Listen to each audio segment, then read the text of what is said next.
Ada sekitar puluhan yang akan saya sampaikan di sini berkaitan dengan kebid'ahan yang berkaitan dengan urusan pemeliharaan jenazah. Pertama, cik ieu kafir pasik kalau kita meyakini. Satu, keyakinan sebagian orang bahwa setan-setan akan mendatangi si mayit menjelang kematiannya, menyerupai kedua orang tuanya, berpakaian seperti Yahudi dan Nasrani, menawarkan kepadanya agar keluar dari agama Islam. Ini tidak ada dalilnya.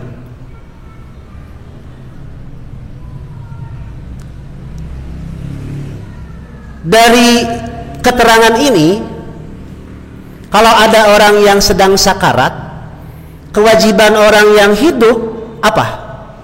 Mentalkinkan. Apa mentalkinkan itu? Mengajarkan, mengingatkan kalimat-kalimat tauhid. Bagaimana kalau tidak sempat ditalkinkan?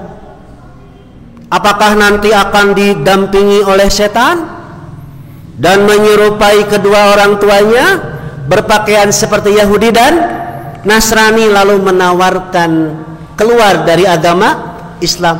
Tidak seperti itu. Cuma konon katanya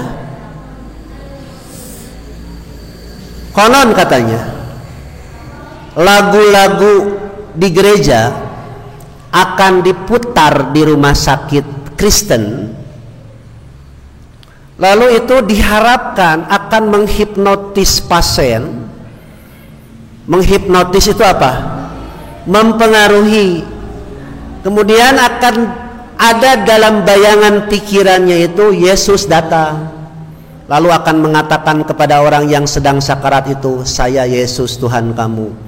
Maka katanya kalau ada orang yang mati di rumah sakit kafir dalam keadaan tidak ditalkinkan, kemudian sedang diiringi dengan nyanyian-nyanyian gereja, maka itu akan sangat mudah dimurtadkan. Saya belum yakin.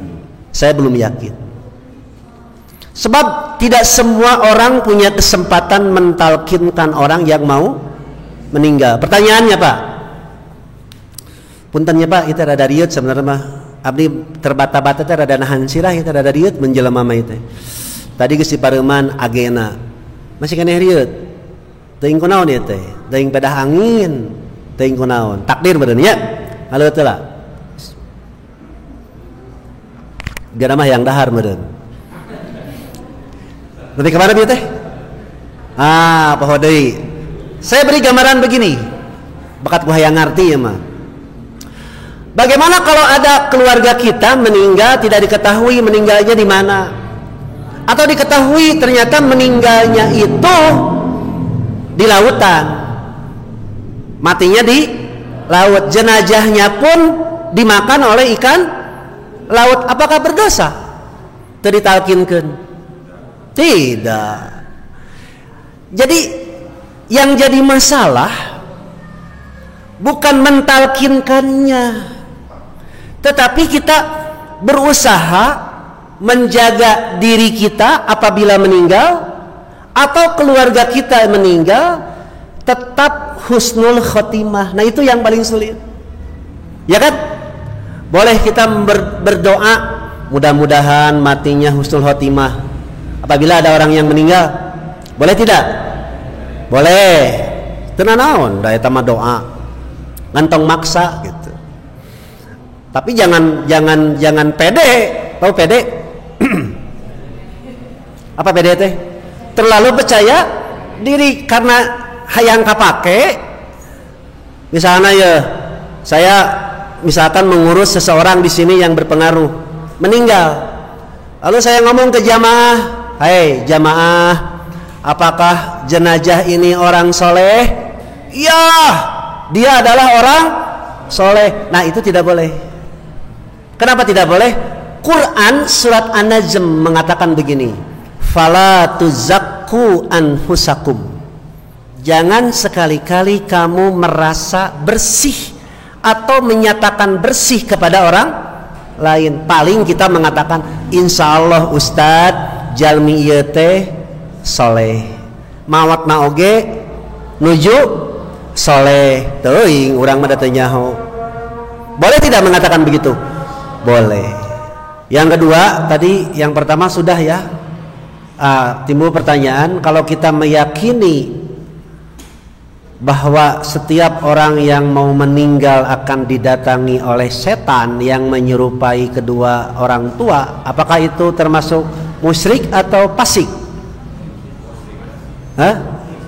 Musyrik atau fasik?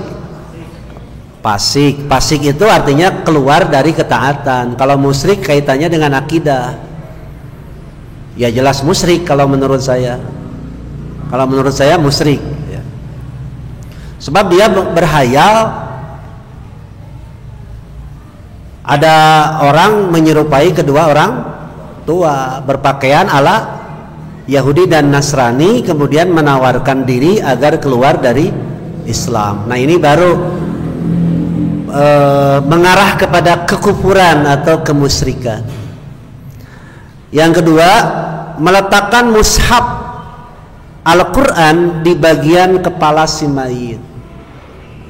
Ini tidak sampai musyrik. Cuma masalahnya kenapa gitu. Dan saya ingin penjelasan apa maksudnya kalau ada orang yang meninggal disimpan mushaf gitu. Maksudnya apa? Supaya ingat gitu.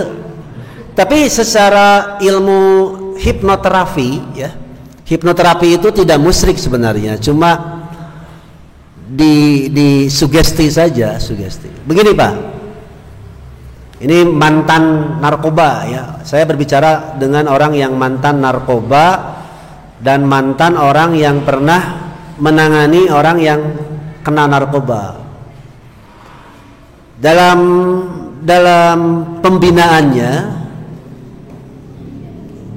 itu sampai si korban narkoba itu disuruh mendekap mushaf Al-Quran gitu.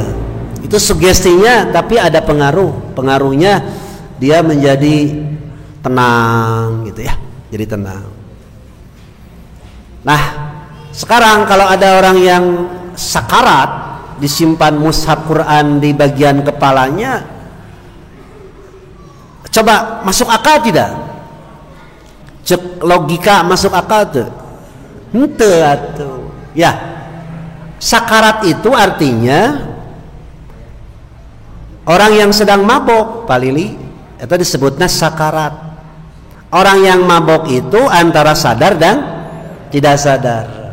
Bapak mungkin ibu juga pernah menyaksikan orang yang sedang mabok. Jangankan mabok dengan minuman keras, mabok udara atau angin saja sudah walawah weleuh. Apa itu walawah weleuh? Liur ya, liur.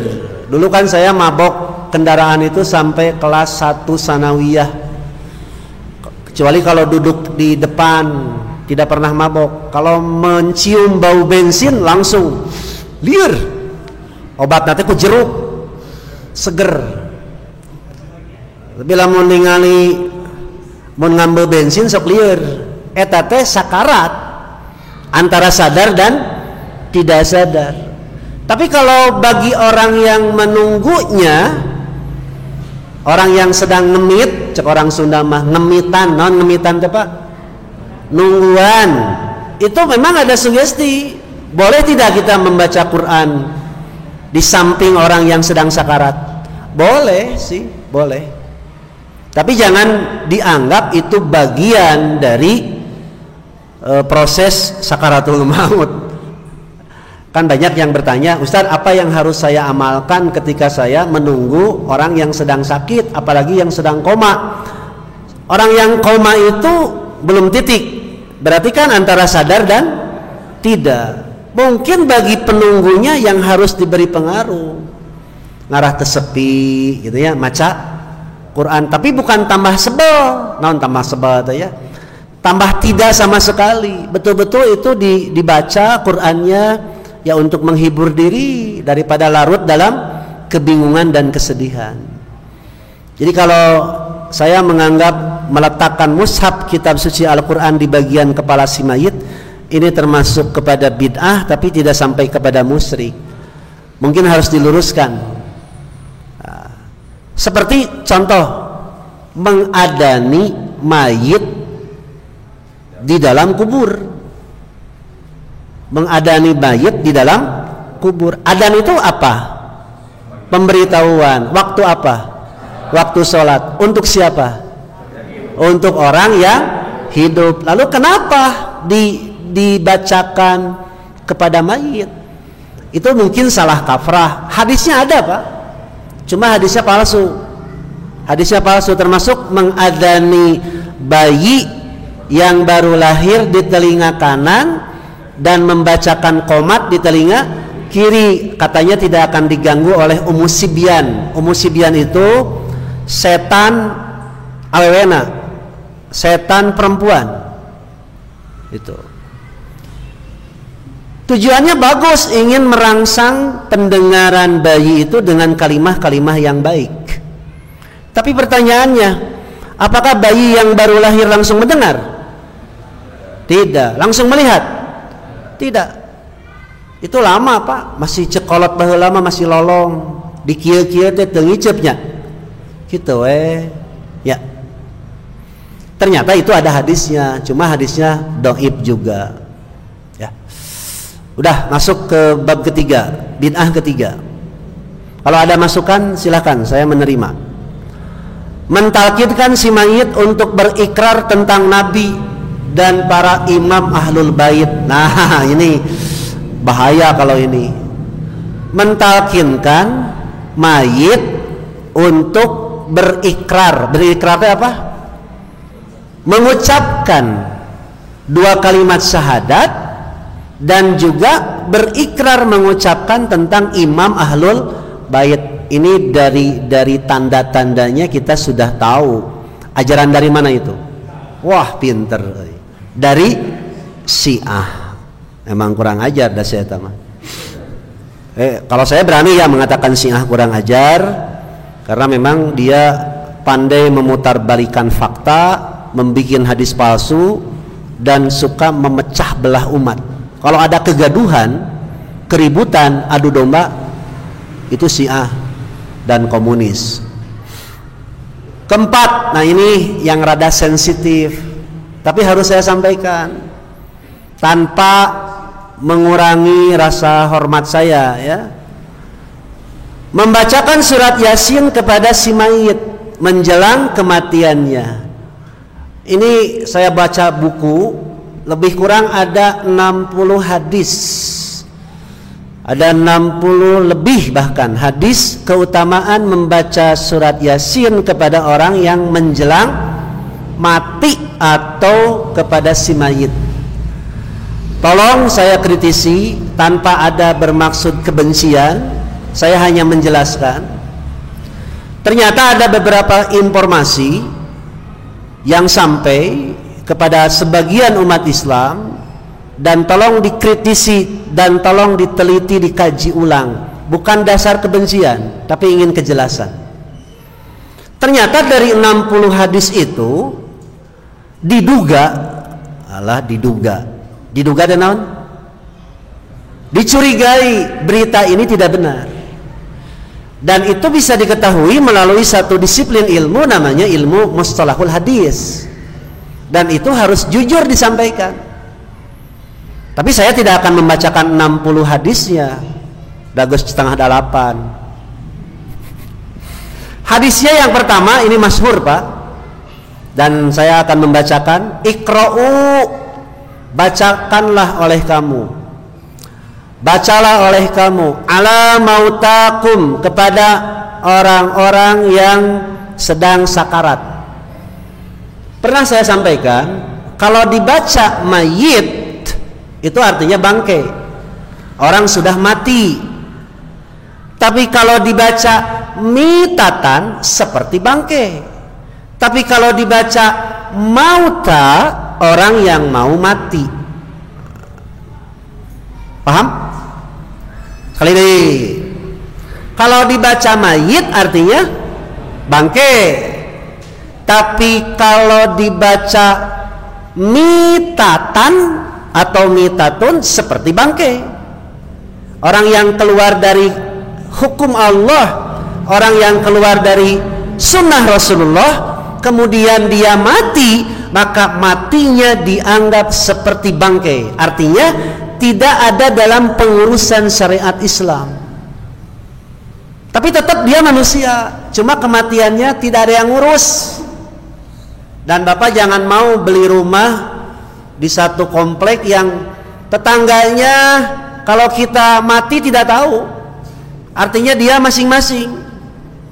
Maka kalau kita mati di satu tempat dan tidak ada yang menyolatkan, tidak ada yang mengurus, maka itu seperti bangkai.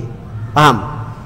Nah, kalau dibaca mauta artinya orang yang mau mati gitu. Dalam bahasa Arab seperti itu. Iqra'u, bacalah oleh kamu ala mautakum Yasin. Bacalah oleh kamu kepada mayit atau orang yang mau mati. Baca apa? Surat Yasin. Ternyata hadisnya dhaif dan saya harus sampaikan kedhaifannya ada berapa? Ada 60, Pak, kedhaifannya ya. Mohon maaf. Kita tidak anti surat Yasin. Surat Yasin ada manfaatnya? Ada. Bagi siapa? Bagi orang yang membacanya, bagi orang yang hidup. Ya, bagi orang yang hidup, bagi orang yang membacanya. Sementara orang yang sedang sakarat liar, Pak. Liar. Makanya kalau kita mentalkinkan la ilaha illallah pun harus pelan-pelan. Ke telinga kanan ya, pelan-pelan. Pah, mun papah nanu maut, nu bade maut. Mun mamah nanu bade maut, mah. Mun salakina, bang, abang. Mun pamajikanana, kenyi. Atau bebeb, neng, sadar teu emon saha ieu, oh abang. Cileug. Dan Pak, ini pengalaman saja ya. Mungkin Bapak juga punya pengalaman yang lain. Betul, orang yang sedang sakarat itu pandangannya kosong. Terus ya tidak jelas. Dan saya waktu bapak saya sakarat, waktu itu saya menafsirkan sedang sakarat. Dan ketika bibi dan kakak saya mengatakan hayang panggil yang maneh hungkul, ingin ketemu dengan saya saja, lalu saya dekap. Lalu saya bisikan di telinganya, Pak, iya abdi, terus ayah, nya, emut abdi, emut. Tapi abdi rek ngawas Pak, kayak subuh, nyajug. Assalamualaikum, waalaikumsalam. Waktu itu beliau sudah bangun, berdiri, bangun, tidur, sudah tidak jelas. Tapi saya tidak berani mengatakan, tong ditinggalkan. Tapi untung memang tidak ada yang meninggalkan. Keesokan harinya siang hari begitu lagi dan ternyata memang sedang sakarat. Pantes kalau Rasulullah menyarankan untuk mentalkinkan orang yang sedang sakarat. Sakarat sekali lagi apa artinya? Mabuk, tidak sadar, antara sadar dan tidak. Baik, nanti saya bacakan ya kedhaifan hadis-hadis tentang keutamaan surat Yasin ini. Nah, iya mah kudu diterangkeun, masalahna engke ditonton di mana? Di YouTube. Oh, doib ge hadis. Gitu. Kayak bisa gitunya. Doib ge hadis. Mana dia teh catatan teh da geus aya. Kalem Pak, kalem. Sok kaleuh lah Pak. Ada riet keneh teh menjelema mah. Oh ini nih.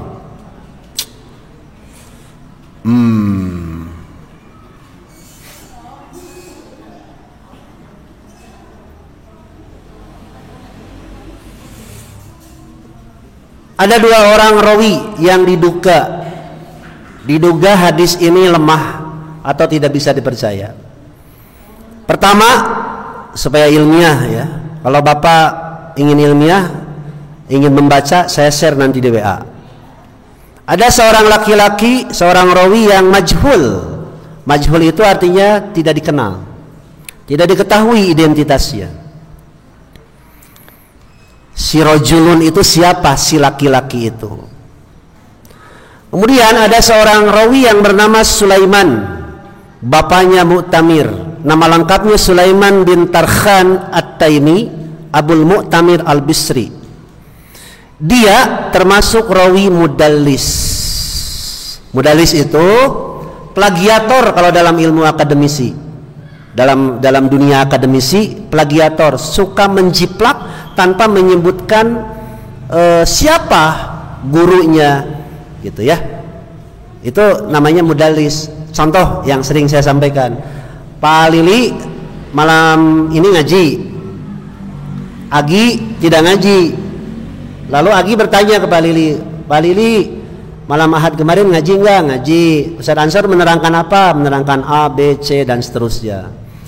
Lalu disampaikan kepada Agi disampaikan kepada orang lain, mengaku-ngaku menerima langsung dari saya, padahal dari Pak Lili. Nah, Agi ini disebutnya mudallis, plagiat, padahal ngaji, ya. Nah, itu salah satu kelemahannya. Baik, nanti 59 lagi ya hadisnya ya. Allah sia loba, tapi harus disampaikan. Itu saja dulu. Kelima, menghadapkan si mayit menjelang kematiannya ke arah kiblat. Menghadapkan si mayit menjelang kematiannya ke arah kiblat. Boleh tidak? Pertanyaannya boleh tidak? Boleh. Cuma bukan harus, bukan wajib. Bukan harus, bukan wajib. Diarahkan ke kiblat itu boleh, cuma bukan harus, bukan wajib, apalagi sunnah. Gitu. Lalu tujuannya apa kalau mau diarahkan ke kiblat? Tidak tahu ya? Nah, mayit itu diarahkan ke kiblat, satu, ketika akan disolatkan. Dua, ketika dikuburkan. Tiga, ketika tidur. Tapi bukan harus kalau tidur mah Pak. Bapak, ibu, akang teteh, adik-adik remaja, sunnahnya tidur itu menghadap ke kiblat. Kalau saya boleh ilustrasikan, begini Pak posisinya. Ini kan kiblat. Begini posisinya. Mun di pabrik mah birek nitah barudak da. Adi ya. Mun di pabrik mah, saya suka ngisikan di pabrik Najarven pembinaan karyawan. Sampai ada orang yang ya nanti akan dipraktekkan bagaimana cara memandikan, mengkafani, dan termasuk tidurnya. Jadi tidur itu terlentang, gigir nu kanan ditindih, wajah menghadap ke kiblat. Itu sunnahnya. Dan ternyata sekarang dibuktikan tidur seperti itu tidur yang sehat. Tidur yang sehat. Ustaz hese cenah abdi mah nangkarak baud we sarete darakat teu? Henteu. Nangkuban. Tahu nangkuban? Tengkurup. Boleh tidak? Boleh. Dosa tidak? Tidak. Saya pun sampai hari ini lama prosesnya ingin tidur menghadap ke kiblat. Kumaha Ustad lamun jeung pamajikan? Heureuy mah heureuy. Ngarah tetunuh. Bagaimana kalau dengan istri? Harus menghadap kiblat atau hese? Maaf, saya suami, ini istri. Kebetulan posisinya menghadap kiblat. Berarti saya menghadap ke kiblat. Istri saya menghadap apa? Tonggong saya. Ya, untung teu wajib Pak. Jadi kalau bapak ibu tidur dalam keadaan terlentang atau tengkurup tidak dosa. Tapi kalau ingin sehat, belajar menghadap ke kiblat. Pertanyaannya, sebelum tidur menghadap ke kiblat, boleh melakukan hubungan suami istri dulu? Kudu. Bukan boleh. Apa? Kudu. Minimal kata Imam Ghazali mah saminggu sekali. Tapi tidak disebutkan harus malam Jumat. Malam Jumat katanya sunnah Nabi. Kalau malam Senin wajib. Itu ayat dalilnya apa? Tidak ada dalilnya malam Jumat sunnah Nabi hubungan suami istri. Karunya si Agi can kawin acan da biaya ditanya kayak gini kira nikah lama kene Ustaz ulah ngomong gitu Gi insyaallah gitu wisuda dulu geus aya calonna aya di mana di Lauhul Mahfud. Allah Karim. Jadi boleh enggak mayit dihadapkan ke kiblat? Boleh, tapi bukan keharusan ya. Ini untuk meluruskan saja.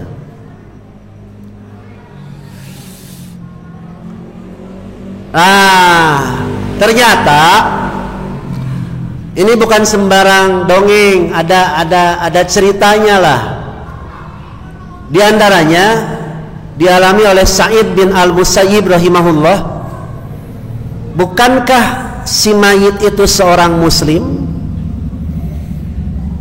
Dari Zur'ah bin Abdurrahman bahwa beliau pernah menjenguk Sa'id bin Al-Musayyib ketika sakit menjelang kematiannya. Di sisi beliau waktu itu adalah Abu Salamah bin Abdurrahman. Tatkala Sa'id tidak sadarkan diri, maka Abu Salamah menyuruh anaknya Salamah untuk mengarahkan tempat tidur Sa'id ke arah kiblat. Ketika Sa'id tersadar kembali, beliau berkata, "Kalian pindahkan tempat tidurku." Mereka menjawab, "Benar." Maka Sa'id melihat kepada Abu Salamah seraya berkata, "Sepertinya engkau tahu." Lalu Abu Salamah menjawab, "Aku yang menyuruh mereka." Maka Sa'id meminta tempat tidurnya untuk dikembalikan seperti semula. Ini riwayat Ibnu Abi Syaibah dalam Al-Musannaf dengan sanad yang sahih. Nah, jadi sekali lagi, terlepas dari riwayat ini, cuma saya ingin meluruskan, bukan berarti tidak boleh orang yang sedang sakarat dihadapkan ke kiblat, tapi bukan keharusan. Baik.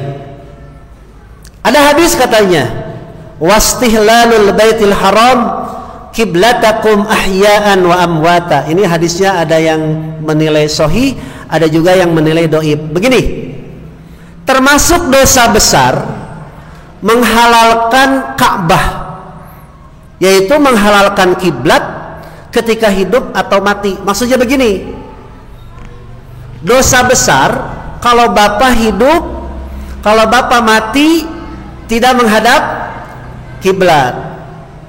Yang dimaksud dengan hadis ini, bapak kalau sholat menghadap mana? Kiblat. Kalau mati menghadap kiblat. Itu kan ada hadis yang lain. Nah, hadis ini bukan melarang kita tidak boleh menghadapkan mayit atau orang yang masih hidup menghadap ke kiblat. Tapi dianggap berdosa kalau bapak sholat tidak menghadap kiblat. Kiblat orang Balai Endah kemana? Ke kiblat. Nyaho. Arahnya utara, selatan, barat. Barat sedikit nyengkoknya. Itu menurut ahli falak kan. Kalau bapak ingin lebih jelas apakah masjid ini ngiblat atau tidak, silahkan undang Ustadz Abu Sabda Al-Falaki dari lulusan pesantren Cibugol. Beliau akan datang nanti mengarahkan posisi masjid ini supaya lebih ngiblat, atau meyakinkan masjid ini supaya ngiblat. Al-Ustadz Abdurrahman Allahu Yarham, ini rawinya dari Ustadz Sadikin Allahu Yarham juga, muridnya. Dan ini mutawatir Pak, kalau ada yang meninggal, beliau lebih dulu naik motor BMW R1 R2 pokoknya motor BMW nya. Ternyata datang ke kuburan lebih dulu, mendahului mayit. Si kuburannya, si tanah kuburannya pakai kompas diarahkan ke kiblat. Nah itu. Nah, timbul pertanyaan, apakah nanti kalau dimasukkan ke dalam keranda si mayit itu terlentang atau menghadap kiblat. Nah itu ada sebagian yang mengharuskan menghadap ke kiblat. Ini dalilnya. Termasuk dosa besar apabila orang mati ketika disolatkan tidak menghadap kiblat. Termasuk dosa besar kalau orang hidup solat tidak menghadap kiblat. Tapi ada juga katanya terlentang saja si mayit itu meskipun di atas, di dalam keranda. Yang dihadapkan ke kiblat itu ketika dimasukkan ke liang lahat. Nah itu. Tapi sampai sekarang saya mempraktekkan dari seorang guru ya, karena hadis ini dianggap dhaif. Saya kalau mau menyalatkan jenazah itu suka dimiringkan badannya.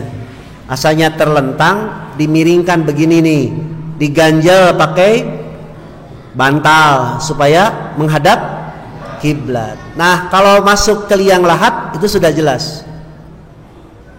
Nah, ini ternyata katanya hadisnya dhaif. Nanti kita teliti ya kedhaifannya dari segi mana, sebab ada sebagian ulama juga yang mensahihkan. Rek sabaraha hiji teh? Hah? 5-nya mulus ya, panjang keneh. 15 menit deui tutupnya capek. Nantilah sekitar 15 deui lah insyaallah.